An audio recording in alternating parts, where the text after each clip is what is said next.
Y seguimos repasando, ahora ya nos metemos en la primera parte de esta entrevista con Carlos Peinado. Acá habla Carlos Peinado, parte de lo que fue esos años 80 y bueno, el por qué Uruguay llegó hasta tan alto. Con todo respeto, San José generalmente no se ha caracterizado por ser un departamento basquetbolero, ¿no? O sea, uno lo toma a San José de repente más con el fútbol, con el básquetbol. Es algo que ha sido un poco inconstante, si bien ha participado en algunos torneos que se han disputado, creo que tuvo participación en una liga experimental y un equipo que se generó a través de algunas, se dividió en zona sur, zona este, si capaz que te acordás vos más fácil hace un par de años para atrás, pero Sí. no hay una constancia, ¿no? Y la constancia es lo que cuesta. Y sobre todo traerla a través de los chicos, que es lo que más importa, ¿no? O sea, involucrar a los chicos en el desarrollo de los trabajos de formativas para empezar a generar después un movimiento a partir de las formativas para arriba. O sea, capaz que les ha costado mucho sostenerlo, es algo que no es fácil. No es San José el único lugar donde pasa esto, pasa en un montón de departamentos más del interior. Es más, si te vas del litoral, hay lugares que cuesta, ¿no? Encontrar de repente un básquetbol establecido, ¿no? O sea, si vos te pones a pensar, Artigas, Bella Unión, en una época tuvo unas grandes escuelas de básquetbol, pero Rivera, Cerro Largo, Tacuarembó, es como que cuesta mantener la competencia, capaz que La Valleja tiene un poco más, también Maldonado. A veces uno, no sé si me entendés más o menos un poquito por dónde voy, ¿no? Que a veces cuesta ponerlo y sostenerlo, ¿no? Que eso es un poco lo que de repente puede estar pasando un poquito en San José. Ahora, lamentablemente, con esto del coronavirus está todo trancado, pero bueno. Bueno, estaba con respecto al otro que me decía, yendo al tema ese de básquetbol, sí, obvio, soy un producto genuino de Sporting, del viejo Sporting. Este, yo nací, me crié, crecí, hice toda mi infancia en Sporting y mis primeros pasos como adolescente también, producto que era el club de la familia, ¿no? Y bueno, ahí crecí, di los primeros pasos en el básquetbol, que es a quien le debo eh, prácticamente el total de la formación que tuve, aunque después uno nunca tiene que quedarse conforme con lo que logre, tiene que seguir intentando crecer, que a medida que fui caminando con el correr de los años, fui tratando de crecer por otros lados y bueno, y tuve la suerte también de ser partícipe de esa generación del año 80 que tuvo la última participación olímpica en Los Ángeles en el 84. Me hablabas de una tradición familiar, el equipo de la familia, pero en un momento vino el gran Bohemios de los 80 y quiso contar con Carlos Peinado y bueno, y Carlos Peinado junto a aquel equipo del Tato López, de bueno, un juvenil Thierry, Thierry, Pagani, Pagani, Pereira, Julio eh, Pereira. Julio Pereira que, Exacto. Daniel Bané, que era un claro, poco el estandarte de Daniel Bané, que es el abuelo del pibe Vescovi hoy, que es una ah, de las mirá. grandes promesas que tiene el básquetbol uruguayo que está en Estados Unidos, ¿no? Sí, o sea, mi padre y mi tío habían jugado en su momento en la primera división, fueron campeones federales, fueron campeones sudamericanos de clubes. Sporting tiene 2 títulos de campeón sudamericano de clubes, tiene también un título de campeón intercontinental en aquel partido que le gana a Real Madrid. Ahora hizo fecha hace muy poco tiempo, que son logros que son realmente importantes. Sí, después vino el básquetbol que empezó a cambiar un poco, y a veces también es bueno cambiar un poco de aire, ¿no? Y bueno, me fui a Bohemios en su momento, en aquella oportunidad. Tato en ese momento, cuando yo voy a Bohemios el primer año, Tato estaba en la Universidad de Quincy, si no me equivoco, y se suma el otro año. Y compartimos ahí, como decías vos, bien con Luis Pierri, con Julio Pereira, con Walter Pagani. Estaba Omar Ayala como director técnico, ¿no? Que falleció hace ya unos cuantos años. Y un montón de gurises jóvenes, las formativas de Bohemios, ¿no? Que Bohemios era un equipo de los que trabajaba y trabajaba bien en las formativas. Había venido Ramiro Aldecosea también de Paysandú. Sí, sí. Este, y bueno, y tuvimos ese momento ahí, un Bohemio que marcó un momento, una etapa también en la década del 80. Carlos, la generación esa de tuya, ¿fue un producto de qué? ¿O de la casualidad o de que se formó algo en el básquetbol para poder sacar ese tipo de jugadores como ti, como Javier Núñez, como el Tato López, Fefo Ruiz, Perdomo? Yo sé, te nombro aquella selección y la verdad, todos fueron figuras en sus equipos. Entonces vos decís, ¿qué fue? ¿Producto de qué? Porque O sea, no se de tiran los jugadores planificación, así. de planificación o de trabajo sale un poco por decantación por un lado y un poco porque venía una generación de abajo que tenía figuras, ¿no? O sea, en aquella época se trabajaba mucho más a nivel de divisionales formativas, se trabajaba diferente, no es mucho más, está mal el término. Se trabajaba, había mucho trabajo de fundamentación, el básquetbol era un básquetbol totalmente diferente al de aquella época al que se juega hoy, y se dio en aquella oportunidad una chance sobre fin de la década del 70, 79, si no me equivoco, capaz que en el 79 estoy casi seguro, cuando Federico Slinger era presidente de la Federación Uruguaya de Básquetbol. Se da un viaje de 40 días por Estados Unidos, donde van jugadores menores de 21 años, ponerle 22 años, Sí. con la única excepción mía. O sea, yo de la generación anterior, de la de Barizo y de todos aquellos jugadores que estaban antes, del Chon Barrestia, de Ramiro de León, de Gadea, o sea, que yo agarré el coletazo de ellos. El único que quedaba un poco, que fue al viaje, fui yo. Y ahí ese viaje fueron todos, fue Tato López, fue Pierri, fue Walter Pagani, fue Fratini, fue el Gato Perdomo, Alfefo, Luis Pierri, o sea, se dio esa posibilidad, 40 días juntos, un viaje a Estados Unidos muy grande, jugamos en un montón de estados, mucho viaje en ómnibus, mucho tiempo para compartir, una experiencia enriquecedora, vivir en aquel momento, te estoy diciendo, antes del 80 estuvimos casi 10 días, 12 días en Nueva York entrenando y jugando, una experiencia riquísima, pero también tenían riqueza y experiencia los viajes, el compartir, el jugar un truco en un ómnibus, el tomar un mate, el conversar. Las generaciones de hoy de repente no tienen el compromiso en algunos aspectos que tenían generaciones anteriores, ¿no? No te olvides que te estoy hablando de años 80, plena Sí, sí. dictadura. Hoy las cosas son totalmente diferentes. Pero se fue dando una química, se fue dando una unión de grupo, se fue dando la posibilidad de hacer un montón de amistosos en el 80 y jugar el Sudamericano en el 81 acá en Montevideo, donde Uruguay es campeón sudamericano, invicto, le gana a Brasil y le gana a Argentina en el cilindro. Y a partir de ahí, todo lo que se da con esa generación, ¿no?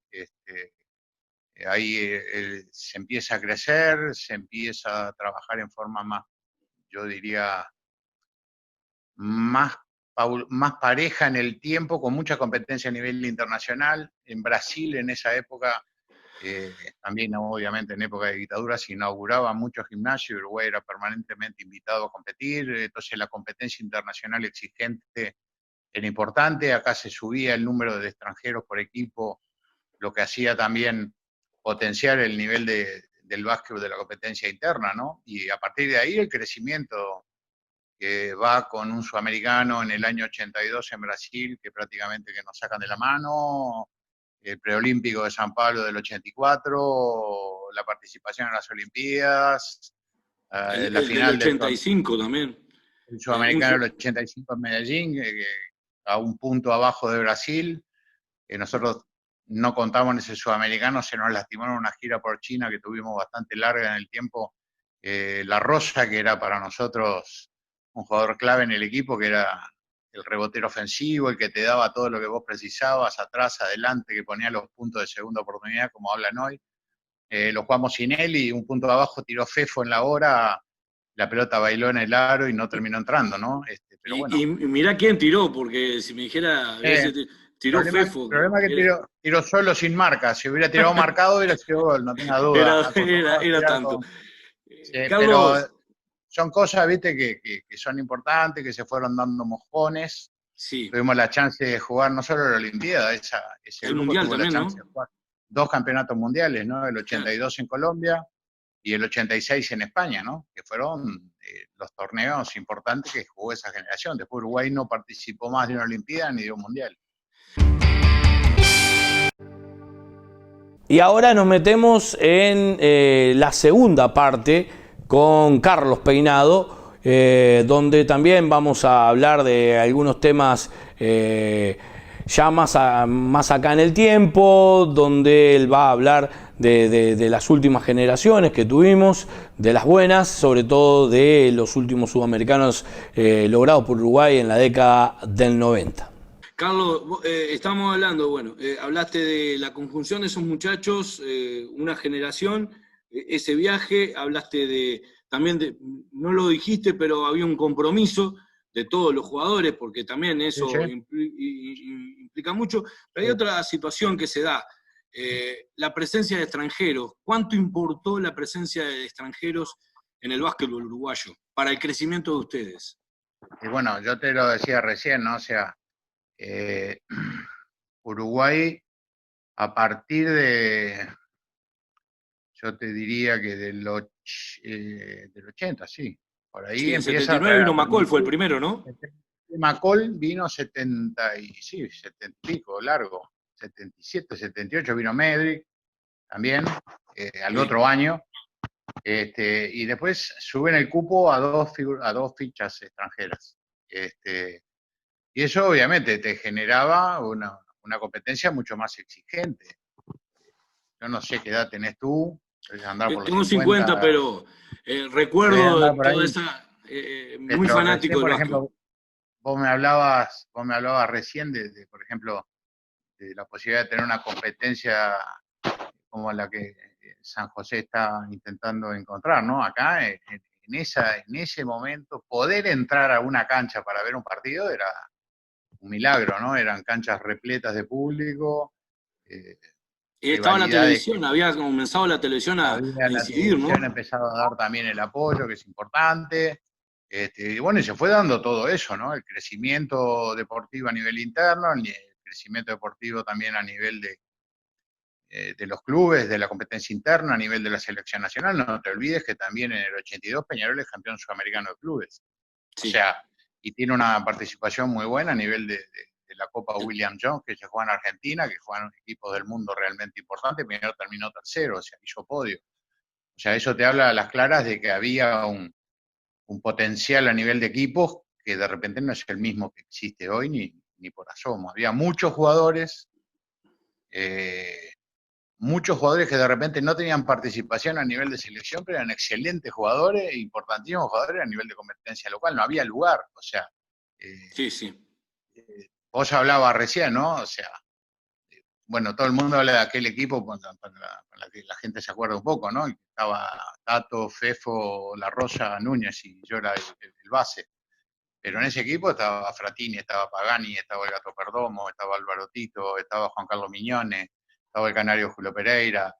Los Y te estoy últimos años dejando de afuera. Wenzel, ¿no? Wenzel fue campeón Estaba sudamericano, ¿eh? Daniel Wenzel en los últimos años de Barizo, o sea, y jugadores que van quedando afuera, que si me pongo a darte un montón de nombres, Sí, Gerardo sí. Jauri, Gabriel Baiter, Ramiro Cortés, o sea, había un montón de jugadores que eran importantes a nivel de competencia interna, sin embargo, les costaba meterse en una En una selección selección. donde estaba mi Claro. hermano Marcelo también, que tenía muy buena participación y también le costó mucho Sí. este, poder Que encontrar jugó un lugar ahí en algunas también. juveniles, ¿no? Claro, por supuesto. Y bueno, y ese equipo jugó durante muchos años, se mantuvo, ¿no? Hasta el Mundial Ya el Mundial de España, hay alguna deserción, no va el FEFO, Tato estaba jugando en el básquetbol italiano en Caserta, Bati, unos problemas familiares y en el medio campeonato, en el arranque del campeonato tiene un problema y tiene que irse y quedamos ahí un poquito a la deriva. Pero ahí había empezado un poco ya la renovación del equipo, ¿no? Ahí estaba, si no me equivoco, Gabriel Bait, estaba Ramiro Cortés, ya integrando ese campeonato del mundo, fue McCall, que estaba Sí. nacionalizado. Y bueno, fue un poco como se fue dando todo, ¿no? El pico más grande, más obvio, de mayor potencial de toda esa generación se dio a partir del Sudamericano del 81 acá.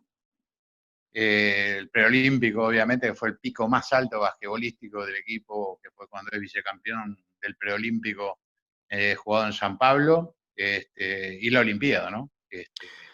Carlos, los mundiales son muy duros, sí. son muy difíciles, nos tocó series durísimas, sobre todo en Colombia, una serie tremendamente dura, con Canadá con un potencial tremendo, Sí. y nos tocó Yugoslavia y República Checa, que en aquel momento tenía un equipo fuertísimo, y la verdad era para nosotros complicado, ¿no? Pero bueno, dimos lo que teníamos.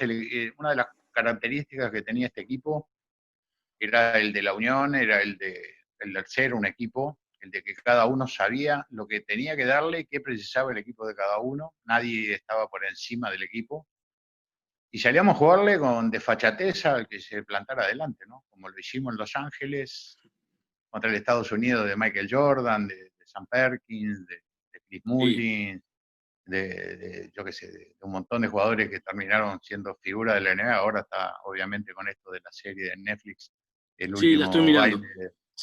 baile de Michael Jordan, ¿no? Sí, la estoy mirando y la verdad que nunca pensé que era tan grande la figura de Jordan como No, era basquetbolista. tremenda, o sea, Era una vos cosa. fíjate que te estoy hablando del año 84. Sí, tendría 16 años. No había redes sociales, Sí. no había internet.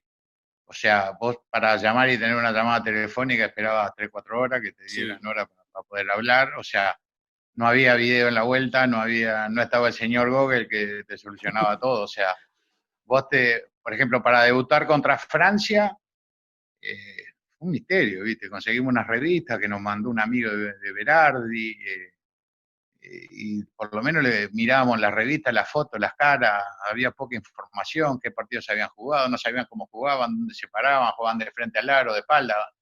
Y bueno, así fuimos a jugar con ellos y le ganamos en el alargue del primer partido de la Olimpiada, que fue el empujón que después nos dio para llegar a lograr ese sexto puesto. Que la verdad, ¿no? Uno lo mira en el tiempo para atrás y Es tiene un valor maravilloso. tremendo. Que Uruguay esté sexto en un Juego Olímpico es maravilloso. Carlos, hicimos historia y creo que las nuevas generaciones que van a estar escuchando y viendo esta entrevista también se van a enfrentar a veces que Uruguay en un momento era potencia de básquetbol. Vamos a ir trasladando un poquito a lo actual. Mirá que nosotros tuvimos la suerte de tener la generación aquella, las 2 medallas de bronce, 52 y 56, en las Olimpiadas. Y después de nosotros vino la generación de Capalvo, Siglieski, Lozada. Del Sudamericano del del 99. 95 y 97, ¿no? 95 o sea, y 97, perdón. Que lograron 2 torneos sudamericanos consecutivos. O sea, es como que tenés que ligar. Hoy cuando me preguntaba si había planificación, si era un poco, ¿viste? Producto. Sí. A veces las cosas se dan y se dan porque se dan. O sea, aquel cuerpo técnico era Pirulo, Echamendi con Berardi, y en el 95 era Berardi, que había agarrado toda la experiencia, porque Pintor era bastante más joven que Pirulo, le había agarrado toda su experiencia al lado de Pirulo, ¿no? Y vos fíjate que Pierri, que fue campeón sudamericano con nosotros en el 81, jugó los mundiales y todo eso. En el 95 Pierri seguía jugando, 14 años después de haber sido campeón sudamericano acá. Sí. Entonces, Pierri agarra a Capalvo, a Lozada, a Siglieski, al Bicho Silveira, se me van a escapar algunos, estaba Juan Manuel Moltedo, estaba Camilo Acosta. Y después aparece Mazarino, ¿no? Claro, después aparece Mazarino. Después, Mazarino, si no me equivoco, aparece para Maracaibo, no para Montevideo. No, Montevideo no juega. Entonces, vos fíjate, la generación anterior se da porque se juntan un montón de jugadores de nivel, ¿no? Y después hay un lapso de tiempo, 87, 88 para adelante, que no pasa mucha cosa, que Uruguay no tiene buenos torneos, al contrario. Uruguay empieza a perder pie a nivel sudamericano, aparece Venezuela, también como una potencia a nivel sudamericano, hasta que se da esa generación, ¿no? Ahí se vuelven a juntar un par de jugadores que vienen de una generación, con Luis Pierri como capitán y como abanderado de ese equipo, y se da lo que se da, ¿no? Ellos lamentablemente creo que estuvieron a una pelota de tener la chance de disputar un partido para ir a, si no me equivoco, acá en el cilindro, un gol de Rogerio en la hora con el partido casi liquidado, un partido que Uruguay lo tenía casi abrochado contra Brasil, y hay 2 lanzamientos libres para Uruguay, la mala fortuna de haberlo cerrado, la corrida de Rogerio y el doble en la hora para que Uruguay pierda la chance de ir al Mundial. ¿Eso no fue cuando tuvo el infarto Berardi? Claro, exacto, correcto. Exacto, ahí va. Y después creo que en Las Vegas es que hacen un muy buen arranque de preolímpico. Hacen un muy buen torneo, pero Sí, después en la segunda. se pinchan después, La o se segunda pinchan, parte como cae Uruguay. No lo pudo sostener. no No pudo pudo sostener el físico, ¿no? O sea, no le daba el Sí, físico, había sí, mucha carga de minutos en algunos jugadores y bueno, después no se sí, pudo dar y no se pudo estuvimos, dar. lo más cerca fue la última vez que fuimos a Puerto Rico ahora, Sí, a la jugar última. con Puerto Rico, que perdimos un partido parejo y fue Puerto Rico al Mundial y Uruguay iba a la repesca ahora que se suspende producto del coronavirus. Bueno, y ahora tercera parte con el señor Carlos Peinado para finalizar la nota, y ahí sobre el final yo le hago acuerdo de que él estuvo presente en la inauguración de lo que en aquel momento era el gimnasio abierto, o diríamos, la cancha abierta de Central, ahí en el Parque Camunda Gil, donde hoy está el gimnasio, había una cancha de básquetbol abierta para los memoriosos, y gente de Central se van a recordar, lo van a recordar. En aquel momento de inauguración, Central jugó con River Argentino, y bueno, y se reforzó Central, y uno de esos refuerzos fue Carlos Peinado, y él lo recuerda. Así que vamos a esta última parte con el ex basquetbolista y hoy periodista de básquetbol, Carlos Peinado. Hoy el básquetbol del interior está dando unos pasos para formar la organización del básquetbol del interior inserta en la Federación Uruguaya de Básquetbol. O sea, vendría a ser como una OFI, ahora OBI, diríamos, Organización del Básquetbol del Interior.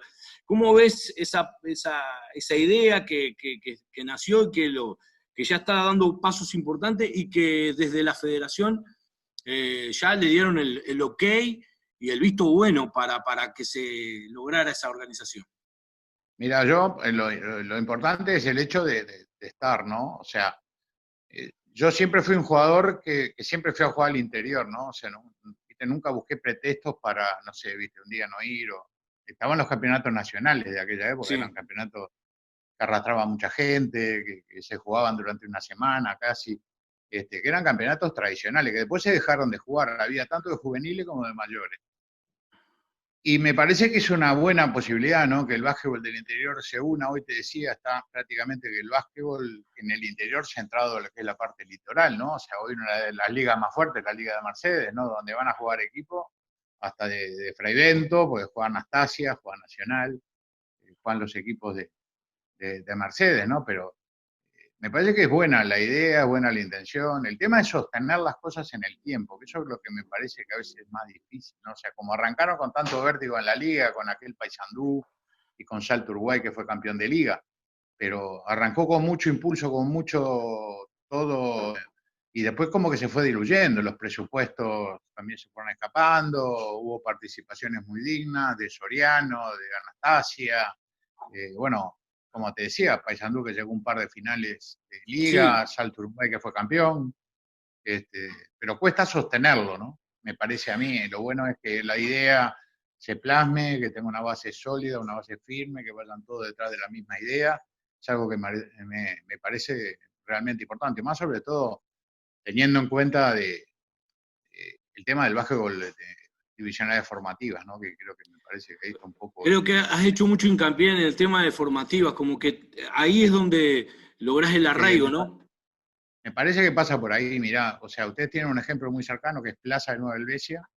Sí. Fue un equipo que hizo toda su carrera desde cuarta división, que existía cuarta, hasta ascender a primera, ¿no?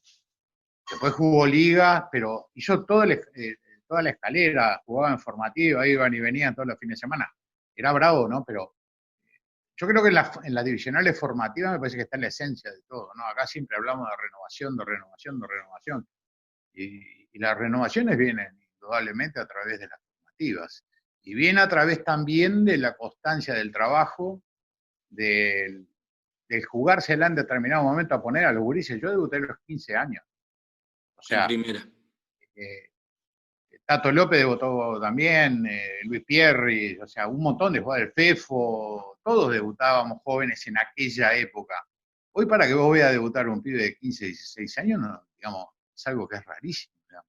¿Qué cambió? El básquetbol es el mismo, el aro sigue estando en el mismo lugar, ahora hay triple antes no había, el libre lo tirás siempre del mismo lugar, desde que jugás en formativa hasta ahora, o sea, ¿qué es lo que cambió? Cambió la cabeza de los técnicos, cambió la cabeza de los jugadores, que de repente antes estábamos mucho más tiempo dentro de una cancha perfeccionándonos y estamos mucho más tiempo atrás de un celular, una computadora u otra cosa, dedicándole tiempo a eso y no tiempo a picar una pelota o tirar al cesto o buscar perfeccionar determinado tipo de situaciones. Hay un montón de cosas, ¿no? O sea, hoy se trabaja mucho más de repente a lo físico que a lo que es fundamentaciones y bueno, todo ha cambiado. El básquetbol cambió. No te olvides que de los 30 segundos de posesión vas a los 24 y vos decís, son 6 segundos. No, es el 20% menos de posesión. O sea, una cosa que vos me digas son 6 segundos y otra cosa que te digas es el 20%. Sí, sí, sí. Hay muchas cosas que ha cambiado y a partir de ahí cambia todo. Se revoluciona todo y se juega un básquetbol mucho más abierto, no tan centralizado con internos definidos que pesen. Hoy se Y juega mucho lanzamiento exterior. y a Uruguay no lo ha perjudicado mucho que se juegue demasiado rápido también. Yo veo que a veces nos cuesta Nosotros muchísimo somos entender. hijos de Thanos o sea, descendientes de Thanos y de españoles. Sí, Somos retacones, con nuestro prominente colita, y después de repente físicamente, salvo alguna excepción que se escape a la regla, a llegar a los 2 metros es bravísimo, ¿viste? Pero por bueno, eso. hoy el básquetbol se juega diferente, mucho más abierto, el triple abierto, opciones de juego. También se ha estirado la distancia del triple, del 6.25 a 6.75. O sea, el básquetbol es un deporte que tiene la virtud de que después de cada Olimpiada hace modificaciones a la regla de juego, ¿no? Intentando siempre darle mayor velocidad, mayor vistosidad, mayor ida y vuelta. No te olvides, ahora hay un solo salto en el básquetbol, ¿no? Sí, Antes había salto, después sí, sí, el había una famoso traba de salto. pelota, había Sí, una traba de pelota y era un salto, y todo entreverado, y todo. O sea, el básquetbol ha tratado de limpiar un poco el juego, ¿no? No sé si te quedó Carl, más o menos clara la me idea. quedó muy clara y entiendo por dónde van los conceptos tuyos, Carlos. Para ir redondeando y finalizando un poco, hoy el Carlos periodista en las transmisiones de Tenfield, ¿cómo te ves? ¿Cómo has llevado desde ser jugador? No fuiste técnico y sin embargo te dedicaste al periodismo y al comentario, sobre todo al Eh, análisis de juego. Más que nada el análisis y un comentario, digamos. Uh -huh. No, me sentí cómodo. Yo tuve un pasaje cuando ni bien dejé de jugar al básquetbol, tuve dirigí durante un tiempo a Biguá, que no fue una buena experiencia, no era el momento, recién había dejado de ser jugador, o sea, no era el momento. Después apareció el Sudamericano del 95, yo había dejado de jugar en el 94, me invitaron a participar en la televisión, en Canal 10, Sí, hacer ese trabajo. A partir de ahí gustó, quedó bien, apareció en su momento Radio Universal. Después seguí haciendo alguna transmisión televisiva también. Aparece lo de Tenfield. Eh, y bueno, fuimos junto con Alberto Sansol en su momento los que arrancamos con las transmisiones. Si bien también estaba Diana Brasincas en el equipo, estaba también Diego Joca, Federico Huizán, después se fueron sí, acoplando sí. algunos compañeros más, ¿no? Pero no, me sentí muy cómodo, trabajé muy cómodo con Alberto, trabajé muy cómodo con Diego Jocas cuando me tocaba con él. Lo mismo a veces con Federico, que compartimos comentarios, mantenemos una muy buena relación. Y bueno, desde un lado, hoy desde ese lado, tratar de darle al básquetbol todo lo que el básquetbol me dio a mí, ¿no? O sea, el básquetbol a mí me dio mucha cosa, mucha alegría, me dio tristeza, me dio golpes, me dio alegrías, festejos. Es lo que tiene, ¿no? Es lo que tiene el deporte. Exactamente. Y una Eh, vez se trata de buscar devolver de alguna manera, no se sabe de cuál, ¿viste? hoy vos hablando contigo, siempre fui a jugar al interior, me pareció como que toda la gente siempre tenía el mismo respeto de vernos jugar a todos nosotros. A mí me pasaba ahora con el básquetbol, con la liga, de ir a Paysandú, de ir a Salto, a Freivento, a donde hemos ido, a Rocha, con Cader, que yo me olvidé hoy de nombrar a Cader, que es otro que también hizo un buen trabajo a nivel del interior, ¿no? Ver a gente, decirle a los hijos, pararle, y me dice, ¿sabés quién es ese? Claro, te miraba un chiquilín de 7, 8 años, 9 años, 10 años, no sabía ni quién era yo, ¿viste? O sea, te podía ver porque estaba en la televisión. Y ver explicarle, no sé si me explico, o sea, eran situaciones graciosas por un lado, ¿viste?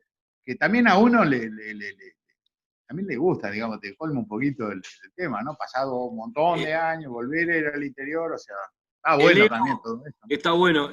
Carlos, para ir cerrando, porque se nos va terminando. El ego sano. El ego sano. El ego sano, ni hablar.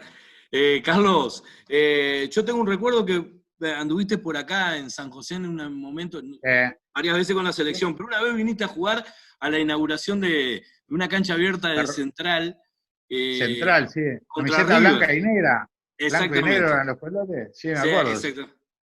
Era un campeonato, no me acuerdo. Algo de eso habían hecho. Sí. Se comía bien también ahí. Era la inauguración de la cancha abierta en el Parque Camunda Gil y jugaron contra River Argentino. Sí, me acuerdo. Sí, cómo no. ¿Cómo no? Bueno. Fui con mucho gusto. Se comía muy bien también ahí, cocinaban bien, Bueno, exacto. Carlos. Tengo recuerdo de eso, sí me acuerdo. Bueno, te agradezco que te hayas molestado. También tengo que agradecer a los compañeros de Tenfield que me hicieron el contacto contigo para poder hablar de básquetbol, tanto que nos gusta, y esperemos que los muchachos de la liga, la gente aficionada a San José, sigan tomando nota. El otro día hablamos con Pablo López y fue también muy enriquecedor. La próxima seguramente va a ser con Capalvo, que ya tenemos el contacto. Y bueno, de a poco... Ahí tenés dos opiniones, ¿no? Una de un técnico exitoso, conocedor del tema como Pablo, que lo maneja Barro, y Marcelo, ¿no? Que está al frente de un montón de trabajo de las divisionales formativas. ¿Ves? Ahí tenés que decirle a Marcelo, ¿no? Como uno hace hincapié en la formativa. Ahí tenés a alguien que te pueda hablar y decirle a ver si estoy equivocado o no. Exactamente. Y bueno, esperemos ir por buen rumbo para darle puntapié. Nosotros desde la comunicación y los muchachos que están trabajando como neutrales desde la dirigencia para ver si le damos continuidad al básquetbol de San José. Espero que tengan suerte. De acá les mando un abrazo grande a todos. Ojalá se plasme ese proyecto, logren estabilizarlo, que se mantenga en el tiempo. Y bueno, cuidarse ahora, ¿no? Hay que cuidarse, hay que estar encerrado en casa, respetar al resto y cuidarnos entre todos, ¿no? Para que pase este COVID que nos tiene a todos lejos de lo que más nos gusta. A veces la familia, los padres, los abuelos, los que lo tienen, y las actividades, ¿no? Ojalá algún día podamos retomar todo de vuelta. Te mando un abrazo, el agradecimiento y mucha suerte en el emprendimiento que tiene San José con respecto al básquet.